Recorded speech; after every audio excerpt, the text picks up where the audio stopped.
दिल्ली में लगभग एक चौथाई प्रदूषण यातायात के कारण होता है और उसमें भी जाम बहुत बड़ी समस्या है। अधिकतर लाल बत्ती पे अनधिकृत निर्माण हुए हैं, चाहे वो छोटी दुकानों के कारण है, चाहे वो रेहड़ी पटरी के कारण है, चाहे वो स्कूटर के कारण है, ई रिक्शा के कारण है। सकते हैं अधिकतर रेड लाइटों की उन पे जाम लगने का एक ही कारण होता है कि रेड लाइट के साथ में कोई ना कोई बस स्टैंड बना दिया जाता है। एक चौथाई प्रदूषण दिल्ली में मुख्य रूप से सरकार इस पर बिल्कुल ध्यान नहीं दे रही है। तो व्यक्ति सुझाव देता है, कोई बात कहता है, तो उसकी बात को तो महत्व दिया ही नहीं जाता। सरकार को या बनाने वाली कंपनियों को इसका अंदाजा नहीं था कि ये 600 से भी ऊपर प्रदूषण बढ़ जाएगा। ये मेरे पास बिजली की गाड़ी है, बिजली का स्कूटर है और बिजली की साइकिल है। साइकिलों के ऊपर छूट देनी शुरू करें, लेकिन स्कूटरों पे छूट देनी बंद की आरंभ की वो 1 साल के बाद गाड़ियों पे छूट दी जा रही है। तो ये सरकार का काम होता है जिस वक्त समस्या का समाधान आए। इंटरनेट के माध्यम से हम फोन के ऊपर देख सकते हैं कि कहाँ पे जाम लगा हुआ है। राष्ट्रीय प्रदूषण नियंत्रण दिवस को 2 दिसंबर के दिन इसलिए मनाया जाता है क्योंकि 1984 में 2 से 3 दिसंबर को भोपाल गैस त्रासदी हुई थी और इसमें जान गंवाने वाले लोगों की याद में ये दिन मनाया जाता है। भोपाल में हुई ये गैस त्रासदी इतिहास की सबसे घातक औद्योगिक प्रदूषण आपदाओं में से एक है। बात अगर इस दिन के महत्व की करें तो ये दिन पर्यावरण प्रदूषण के बारे में लोगों के बीच जागरूकता फैलाने और प्रदूषण नियंत्रण को अपनाने के लिए प्रोत्साहित करने के लिए मनाया जाता है। एक आंकड़े के मुताबिक वायु प्रदूषण के कारण अकेले भारत में प्रति वर्ष लगभग 70 लाख लोगों को अपनी जान गंवानी पड़ती है। वही रिपोर्ट बताती है कि 10 में 9 लोग ऐसे हैं जिन्हें स्वच्छ हवा नहीं मिल पाती है। ऐसे में सरकारों और नागरिकों के द्वारा प्रदूषण को लेकर चिंताएं तो की जाती है, लेकिन इसके प्रति जिम्मेदारी और जवाबदेही नहीं दिखाई देती। यही वजह है कि प्रदूषण आज जान के लिए आफत बनता जा रहा है। दिल्ली में लगभग एक चौथाई प्रदूषण यातायात के कारण होता है और उसमें भी जाम बहुत बड़ी समस्या है। ऐसे मेरे पास अनेकों जगह के लिखे हुए हैं कि जैसे ये किंजवे कैंप का एक विषय है। किंजवे कैंप में निरंकारी चौक, जड़ौदा, संतनगर की अगर हम बात करें तो अधिकतर लाल बत्ती पे अनधिकृत निर्माण हुए हैं, चाहे वो छोटी दुकानों के कारण है, चाहे वो रेहड़ी पटरी के कारण है, चाहे वो स्कूटर के कारण है, ई रिक्शा के कारण है। ये रेड लाइट पर जो जाम लगने का, जैसे अनेकों हर एक रेड लाइट की बात हम कर सकते हैं, अधिकतर रेड लाइटों की उन पे जाम लगने का एक ही कारण होता है कि रेड लाइट के साथ में कोई ना कोई बस स्टैंड बना दिया जाता है। हम बाईपास का बस स्टैंड पिछले 20 साल से मांग कर रहे थे कि वो आगे जाके बनाया जाए। वहाँ पे जगह तो निकाल दी गई है, लेकिन बस अभी भी बिल्कुल जो रोहिणी की तरफ से आते हैं वहीं रुकती हैं, तो वो जाम लगता है। हर दिल्ली की अधिकतर रेड लाइटों पे जाम का एक कारण होता है कि अनधिकृत निर्माण, चाहे वो अनधिकृत कब्जे या जो स्टैंड बना दिए गए हैं, रिक्शाओं के स्टैंड हैं बना लिए गए हैं व्यक्तियों ने खुद। इसका एक चौथाई प्रदूषण दिल्ली में मुख्य रूप से सरकार इस पर बिल्कुल ध्यान नहीं दे रही है। ऐसे बहुत से विषयों पे सरकार ने कमेटी बनाई हुई है। ये सब विषय जो मैं बात कर रहा हूँ लिखित में मेरे पास हैं। जो व्यक्ति सुझाव देता है, कोई बात कहता है, तो उसकी बात को तो महत्व दिया ही नहीं जाता। हमारे दिल्ली में कहीं पर भी कोई लाइन की व्यवस्था नहीं है। सरकार ध्यान दे, कुछ समस्याओं के समाधान पर ध्यान दे तो इसकी कुछ हद तक रोक लग सकती है। जैसे दिल्ली में कई लाख वाहन आज़ादपुर फल एवं सब्जी मंडी में आते हैं, जिसके लिए मैं दिल्ली उच्च न्यायालय से आज से 3 साल पहले मैंने आदेश कराए थे आज़ादपुर सब्जी मंडी को टीकरी खामपुर में स्थानांतरित करने की, लेकिन वो मंडी अभी तक स्थानांतरित ही नहीं हुई है, जो कि 20 साल पहले मंडी के लिए जगह अधिकृत कर दी गई थी। इसके अलावा वो जो मंडी में सामान आता है, जिसमें फल आते हैं, सब्जी आती है, उसका 60% फल दिल्ली से दोबारा बाहर जाता है, तो वो नहीं आना चाहिए। इसी प्रकार से तेल दिल्ली में जितना आता है, जो रोहतक रोड पर तेल के गोडाउन हैं, वहाँ पर 70% के लगभग जो तेल आता है वो दोबारा दिल्ली से बाहर जाता है।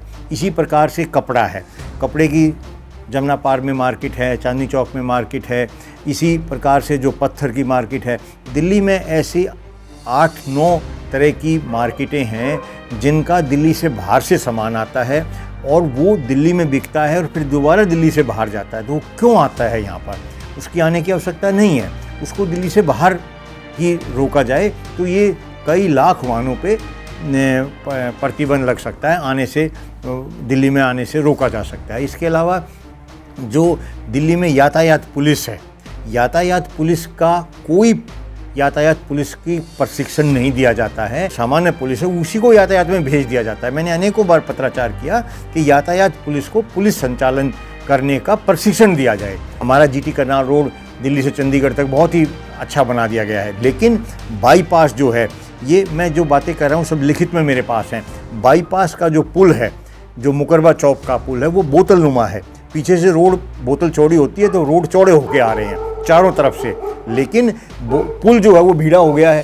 तो हमारा दिल्ली से अलीपुर से लेके स्वरूपनगर से लेके उधर बस अड्डे से लेके उधर रोहिणी से लेके हमेशा ही जाम रहता है। दिल्ली में बहुत बड़ी समस्या है जो पार्किंग की समस्या है।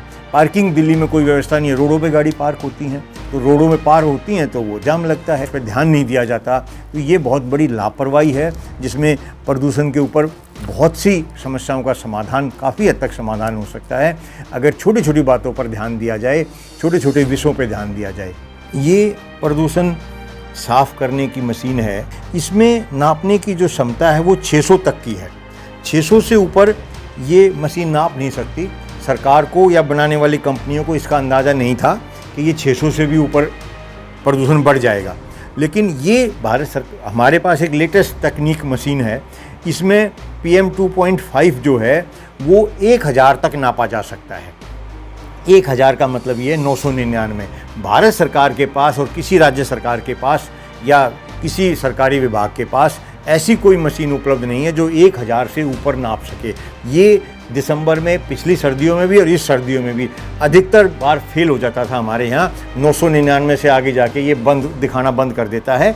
999 से ऊपर ये उसकी जांच नहीं कर सकता। इसका मतलब भारत में प्रदूषण नापने की, असली जो प्रदूषण है, कितना प्रदूषण है, ये नापने की भी अभी तक व्यवस्था नहीं है। तो प्रदूषण की समस्या का समाधान करने में कितनी सरकार ध्यान दे रही है, कितनी जिम्मेदारी निभा रही है, इसका अंदाज़ा लगाया जा सकता है। जिस प्रकार से भारत सरकार के पास और किसी राज्य सरकार के पास पर्यावरण में कितनी ऑक्सीजन है, ये नापने की मशीन भी नहीं है। मैं इसमें कई वर्षों से कह रहा हूँ, तो भारत सरकार कह रही है कि पर्यावरण में ऑक्सीजन को नापने की आवश्यकता ही नहीं है।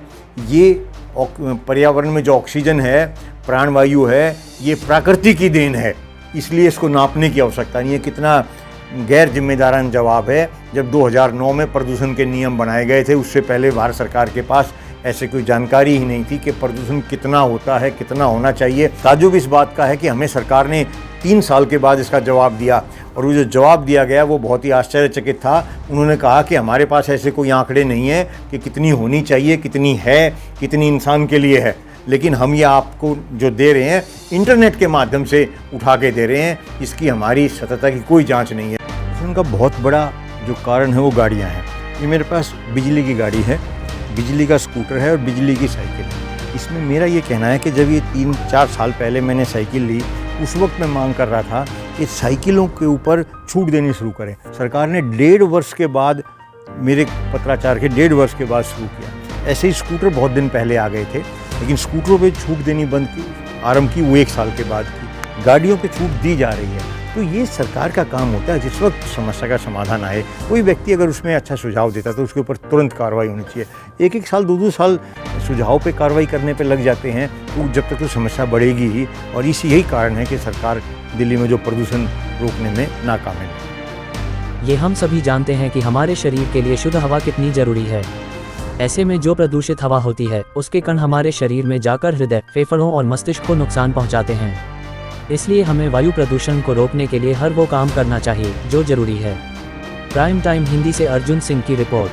आज दुनिया भर में साइबर सुरक्षा लोगों के लिए बड़ी सरदर्दी बनती जा रही है। इस पर साइबर फोर्ट आपकी डिजिटल सुरक्षा को मजबूत बनाने के लिए एक प्लेटफॉर्म प्रदान करता है। यह आपको निःशुल्क परामर्श मिलेगा। सहायता के लिए आप www.cyberfort.com पर जा सकते हैं या अपनी समस्या को hello@cyberfort.com पर मेल कर सकते हैं।